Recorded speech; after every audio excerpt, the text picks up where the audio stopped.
I've been meaning to read this for like 3 days. Man, it's been busy.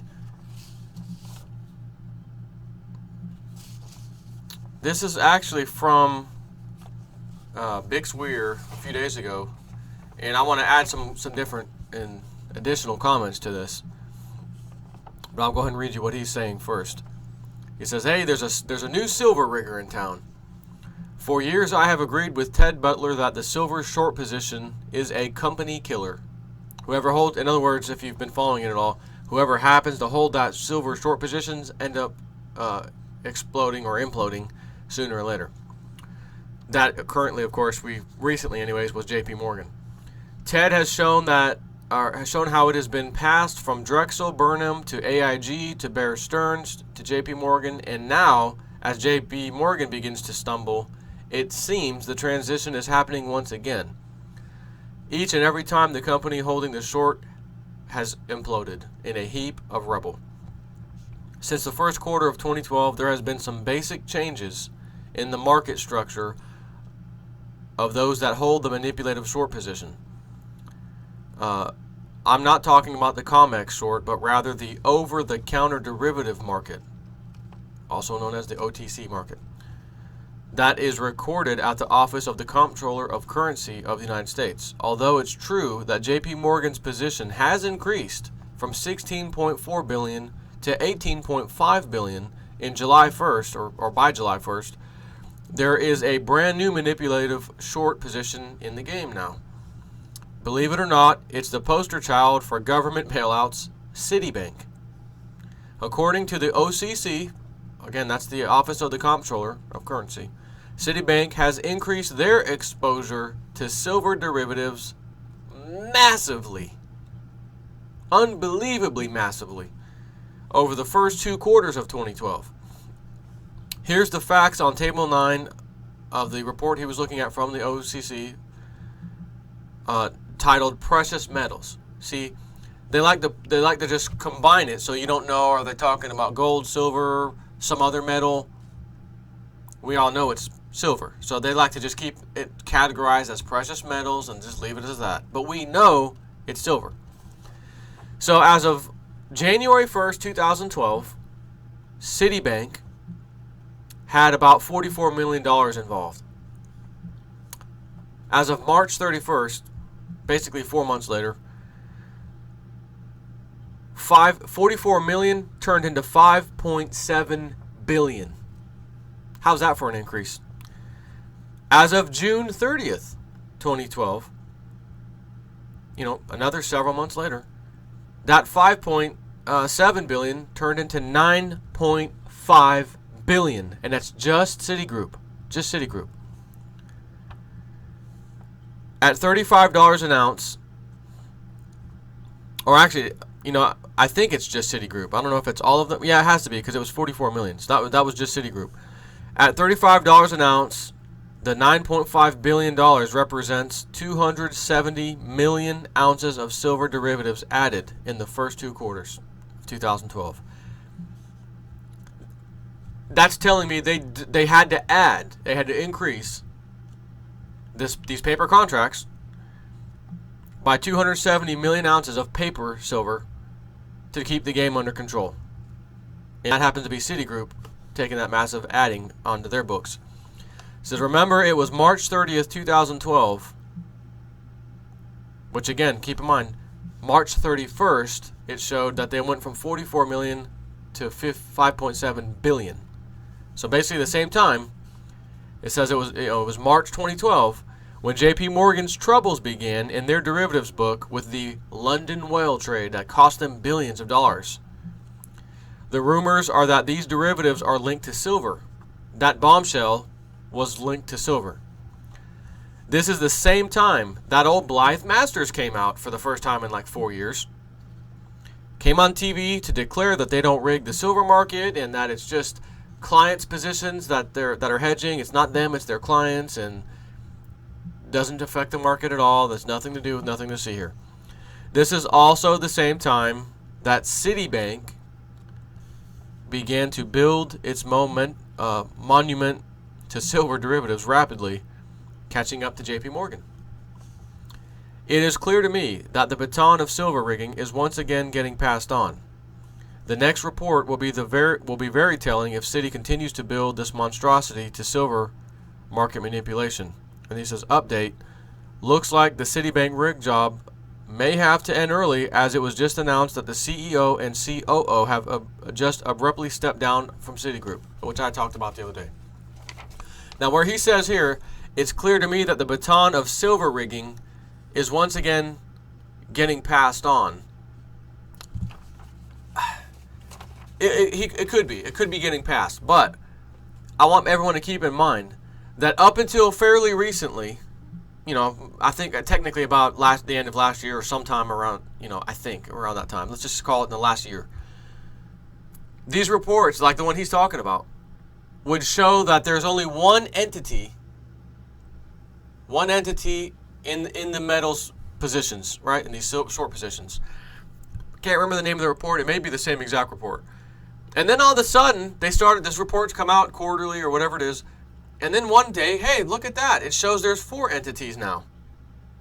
And I think the rule, which was changed long ago, was that if there was any number of people in that market, for example, let's say the shorting silver market, if there were less than 4 people or banks, less than 4 banks or institutions in that, they didn't have to report it. It only had to remain as one. They don't have to report the number. It's just one entity and that's it. Something like that. Don't quote me 100% because it's been a long time since I've read this, but bear with me because the point's going to be valid regardless.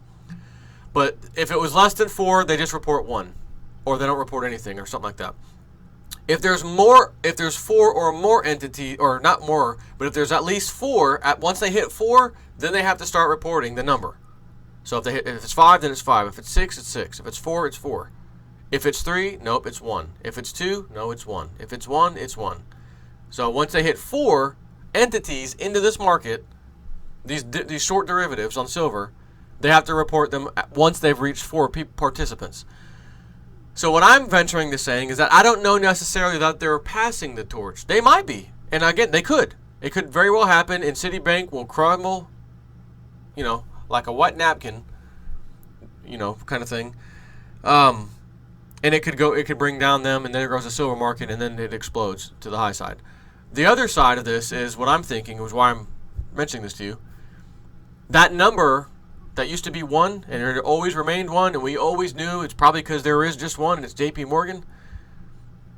And HSBC was rigging the gold market, but again, that's only 2 entities, so it could still count as 1 because they had not reached the 4.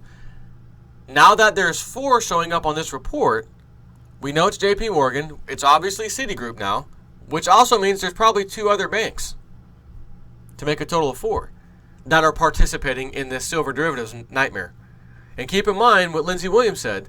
They're taking that $40 billion or whatever it is a month that the Fed's giving these banks to allegedly buy mortgages, the mortgage-backed securities, and they're going to be in turn investing it right back in the derivatives market. He didn't say what specific type of derivative other than broadly the derivatives market. The fact that I just saw, beginning of the year, $44 million exposure in Citigroup turned to $5.7 billion a few months later, and then just another few months later, doubled practically to $9.5 billion, and that was June. So we're in June, July, August, September, October. We're another 4 months away. So did that $9.5 billion turn to $18 billion now? Probably, which is why he's saying this next report might be a doozy to look at, the next quarterly. So where I'm coming from is that's just a possibility. Either A, yep, Citigroup's taking over and they're going down, and they'll bring the derivatives market with them, and they can get out of their short position at that point. The elite can get out of the short position of silver rigging, and then the price will rise. Or B, my thoughts is B, it's JP Morgan still. They're not getting out of it.